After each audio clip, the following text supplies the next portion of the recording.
Praise the Lord, hallelujah. कैसे हैं आप सब?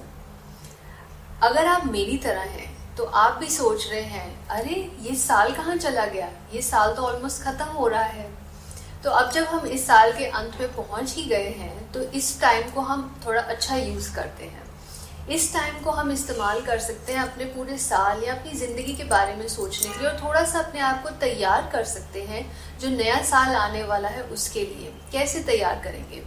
जो हमने इस साल की कोई अच्छी चीज़ें हैं उसका तो हमने खुशी मनाई है, लेकिन अगर कुछ आपके साथ बुरा हुआ है, कुछ ऐसे हुआ जिससे आपका मन खेदित हुआ है, आपको अंदर अपने दर्द महसूस हुआ है, तो उन चीज़ों को अगर लेकर हम उसको भी नए साल में ले जाएंगे तो ऐसे लगेगा कि एक बुरा ठप्पा लग गया हमारे ऊपर और एक वजन सा है जिसको हम लेके नए साल में जा रहे हैं। पर हम ये नहीं करना चाहते। हम हंसी खुशी परमेश्वर का धन्यवाद देते हुए नए साल में जाना चाहते हैं और एक्सपेक्ट करना चाहते हैं कि परमेश्वर नई चीज़ें और अच्छी चीज़ें करेंगे हमारे साथ। तो आज मैं उन लोगों से बात करना चाहती हूँ जिनके अंदर दर्द है, जिनके अंदर उनका मन खेदित है। हो सकता है आपके किसी दोस्त ने, किसी प्रियजन ने आपको ठेस पहुंचाई हो, या कोई ऐसा वाकयात हो गया हो आपकी ज़िंदगी में जो बिल्कुल भी एक्सपेक्टेड नहीं था और उसकी वजह से आपका मन टूट गया है। पहले तो मैं ये बताना चाहती हूँ कि आप अकेले नहीं हैं। पेन, दर्द एक ऐसी चीज़ है जो हर एक के दरवाजे पे खटखटाती है। हर एक इंसान जो इस दुनिया में आया है वो कभी ना कभी छोटा या बड़ा दर्द से गुजरता ही है। तो आप अकेले नहीं हो। और दूसरी चीज़, आप अकेले इसलिए नहीं हो क्योंकि हमारा प्रभु यीशु जो है वो हमारे साथ है और वो तैयार है आपको उस दर्द से बाहर निकाल कर आगे लेके जाने के लिए, हीलिंग की तरफ और नई चीज़ों की तरफ ले जाने के लिए। हालेलुया। तो ये दर्द के बारे में बात करते हैं। ये दर्द क्या है? जब हमें दर्द होता है तो एक्चुअली हमारी सोल जो है वो अफेक्ट हो जाती है। अब सोल को शायद प्राण कहते हैं हिंदी में। सोल के अंदर कुछ चीज़ें होती हैं। उसमें होता है माइंड, विल, हमारे निर्णय लेने की शक्ति, और इमोशंस तो सबको पता है। तो जब वो दर्द हमें होता है तो हमारे वो प्राण में, हमारी सोल में एक घाव बन जाता है। तो उस घाव से हमें ये सारी चीज़ें हमारी जो हैं उन पे एक अफेक्ट आता है। अगर हमारे माइंड पे अफेक्ट होता है तो इसका मतलब हमारी जो थिंकिंग है, हमारा नज़रिया है, हमारी जो मेमोरीज हैं उसमें भी एक बुरी चीज़ ऐड हो जाती है। जो हमारी इमेजिनेशन है, जो हम फ्यूचर के बारे में सोचते हैं, उसमें भी हम एक बुरे वाकयात के नज़रिए से सोचने लग जाते हैं। हमारे जो निर्णय हैं, कई बार हम वो दर्द की वजह से वो कुछ ऐसी डिसीजन ले लेते हैं जो शायद ठीक नहीं है, और हमारे इमोशंस तो हर्ट होते ही हैं। तो हमारे अंदर जो ये दर्द है ये इस तरीके से हमें बहुत बड़े तरीके से अफेक्ट करता है। और आत्मिक जो दुनिया है उसमें दर्द का मतलब होता है वो एक बुलावट है, एक इनविटेशन है डिमोनिक पावर्स को, शैतानी ताकतों को। जहाँ पर भी वो ताकतें देखती हैं कि किसी के वो सोल के अंदर ये घाव हैं तो वो उसकी तरफ खिंचती हैं, और वो जब आती हैं तो वो अपने साथ और भी बुरी चीज़ें लेके आती हैं। वो क्या चीज़ें होती हैं? सबसे पहली तो परमेश्वर से दूरी। जब हमारा मन टूटता है तो हम सोचते हैं, परमेश्वर से हम दूर होने लग जाते हैं। हम सोचते हैं, परमेश्वर आपने मेरा साथ क्यों नहीं दिया? आप कहाँ थे? आपने देखा था कि मैं इस सिचुएशन में से निकल रही थी, मेरे साथ वो बुरी चीज़ें हो रही थी, आपने क्यों नहीं कुछ किया? तो हम परमेश्वर से गुस्सा हो जाते हैं और दूर होने लग जाते हैं। तो वो ताकतें और भी चाहती हैं कि हम दूर हो जाएं, क्योंकि जब हम परमेश्वर के दूर हो जाएंगे तो किसके पास होंगे? शैतान के ही पास होंगे, और वो कुछ भी कर सकता है फिर हमारी ज़िंदगी में। दूसरी चीज़ है ट्विस्टेड थिंकिंग। हमारी सोच को इतना तोड़ मरोड़ देती हैं ये चीज़ें कि कई बार ऐसा होता है कि हम सुनते कुछ हैं लेकिन समझते कुछ हैं। ऐसा हो सकता है कि कोई इंसान हमसे अच्छे तरीके से बात कर रहा है, कोई हमारी मदद करने की कोशिश कर रहा है, लेकिन हमारा नज़रिया वो दर्द वाला नज़रिया हो गया और हम सोचते हैं मेरे खिलाफ कोई साजिश रच रहा है ये इंसान। तो हम लोगों को भी बड़ी एक अजीब तरीके से सोचने लगते हैं। फिर जो हम बोलते हैं, हमारी स्पीच, उसमें गुस्सा और निराशा और दर्द वही सब छलकता है। तो फिर हो सकता है कोई आपके आसपास भी ना रहना चाहता हो, क्योंकि वो सोचते हो कि इनके पास जाओगे तो इन्हीं की सैड स्टोरी सुननी पड़ेगी। तो क्या होता है कि ये सारी चीज़ों की वजह से हम अजीब से बनने लग जाते हैं। ये भी हो सकता है कि कुछ लोगों को अपने ऊपर शर्म आती हो कि अरे मैंने ये होने कैसे दिया, उस इंसान ने मुझे धोखा कैसे दे दिया, मेरी अकल कहाँ थी उस वक्त। तो आपको अपने ऊपर शर्म आती है। उसके बाद क्या होता है, दीवारें खड़ी करते हैं हम। वो दीवारों के बारे में जानते हो आप, जो सीमेंट और ईंटों से नहीं बनती लेकिन वो दिल के आसपास बन जाती हैं। वो दीवारें हम खड़ी कर लेते हैं क्योंकि हम चाहते ही नहीं है कि अब हम किसी इंसान पे विश्वास करें। हम हर एक इंसान को कसूरवार ठहरा देते हैं। हम सोचते हैं वो हमारे दुश्मन है, वो हमारा कुछ अच्छा नहीं करना चाहते, सारी दुनिया मेरे खिलाफ है। आप देख रहे हो कि जब ये शैतानी ताकतें आती है तो कैसे हमारे सोच को अजीब अजीब बना देती हैं। शुरू तो होती है कि हमें गुस्सा होता है या हमें अपने बारे में बुरा लगता है, ये नेचुरल ह्यूमन इमोशंस हैं। लेकिन जब ये शैतानी ताकतें आती हैं तो इन इमोशंस को भी और बुरा बना देती हैं और खराब बना देती हैं। तो ये सब कुछ करके हम लोगों से दूर हो जाते हैं, परमेश्वर से दूर हो जाते हैं, आइसोलेशन में चले जाते हैं। लेकिन परमेश्वर ने तो हमें आइसोलेशन के लिए नहीं बनाया। वो तो चाहते हैं कि हमारे कनेक्शंस हो, रिलेशनशिप्स हो लोगों के साथ और स्पेशली परमेश्वर के साथ। तो अगर आप इन सारी चीज़ों को नहीं भुला सके, जो आपके साथ हुआ है आप उसको नहीं भुला सके, तो आप अपने आप को लोगों से दूर करने लग जाओगे।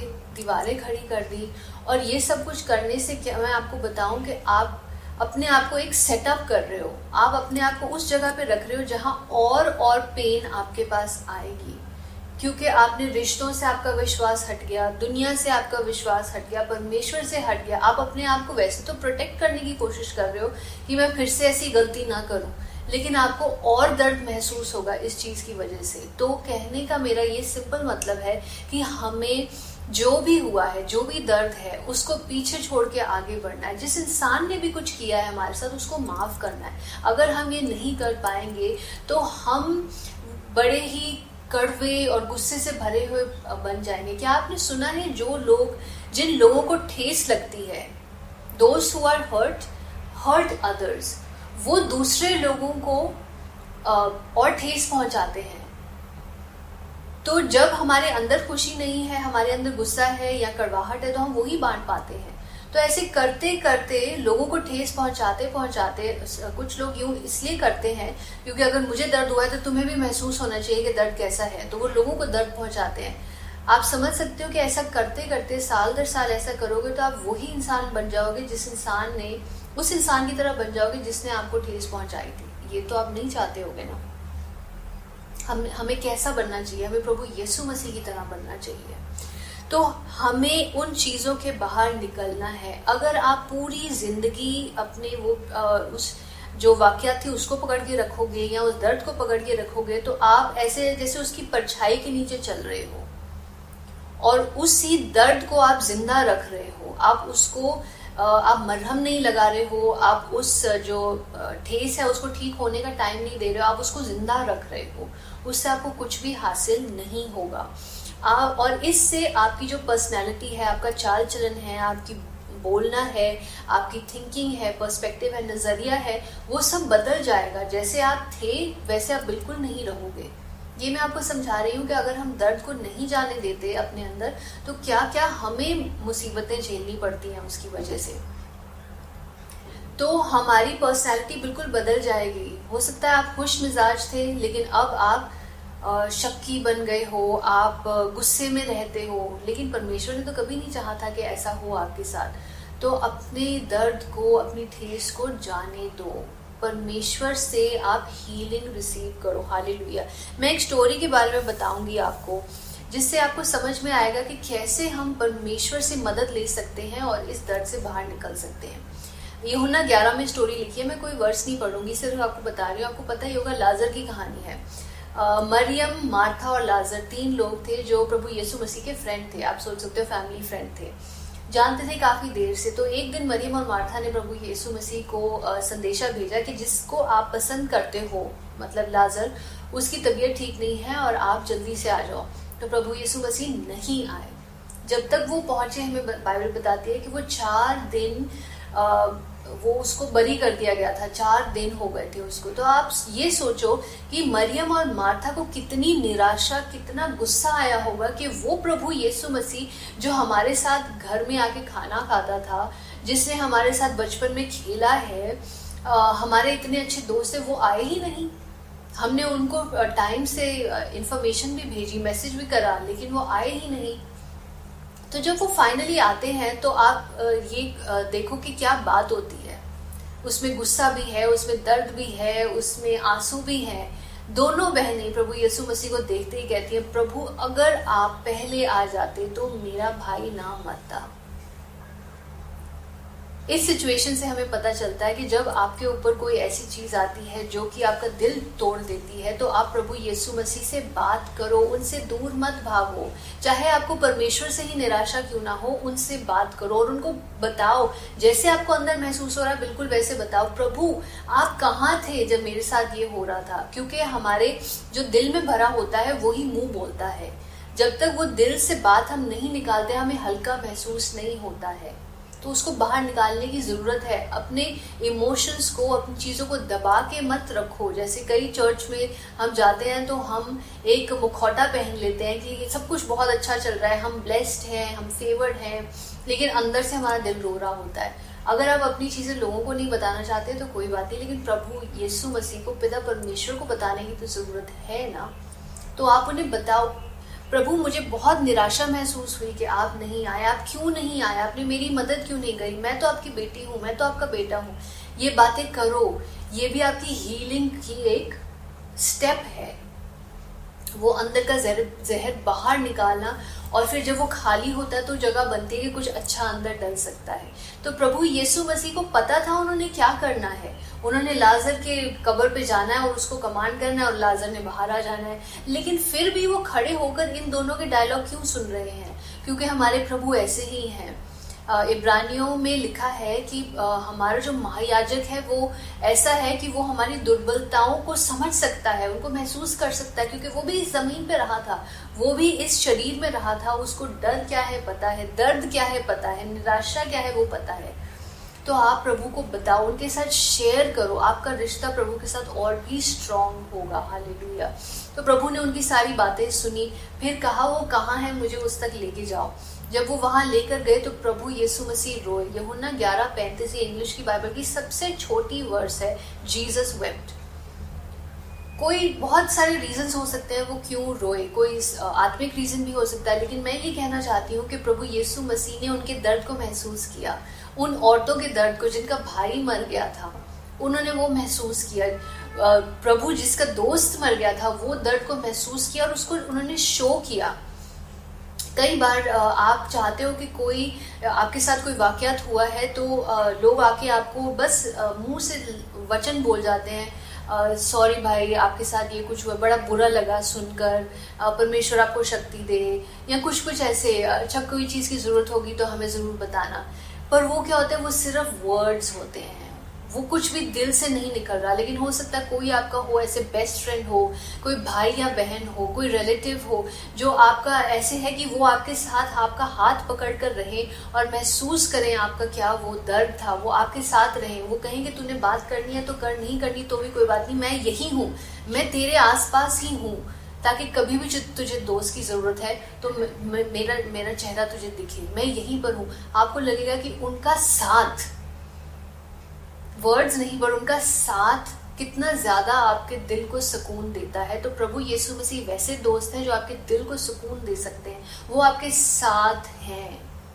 उन्होंने नहीं चाहा था कि आपके ऊपर ये आपत्ति आए, लेकिन आई है तो वो अब आपको इसके बाहर निकालेंगे। तो उनसे बात करो, स्टेप 1 है उनसे बात करो। आगे क्या है, फिर प्रभु यीशु मसीह ने अपना भी दुख उनके साथ शेयर किया, उनका भी दुख शेयर किया। तो अब ये समझो कि ये छोटी सी वर्स हमें पिता परमेश्वर के बारे में कितना कुछ सिखा जाती है, कि ये नहीं है कि पिता परमेश्वर को तो महसूस नहीं होता है कि मैं किस सिचुएशन में हूँ, वो तो खुश है अपने हेवन में, सब कुछ परफेक्ट है। नहीं, वो समझते हैं कि आप किस चीज में से निकल रहे हो। वो आपके पिता हैं, वो चाहते हैं कि आप मदद उनसे मांगने आओ, पहल आपको करनी पड़ेगी। तो उन औरतों ने पहल करी। उसके बाद प्रभु यीशु मसीह वहां गए जहां पे वो मुर्दा था, और उसको क्या किया, उसको जिंदा किया, और उस सिचुएशन को उन्होंने बदल दिया, टर्न अराउंड दिया। लेकिन शुरुआत कैसे हुई, प्रभु यीशु मसीह के पास जाकर उनसे बात करने की। तो अगर आप उस दर्द को लेके बैठे हुए हो तो आप फ्री नहीं हो।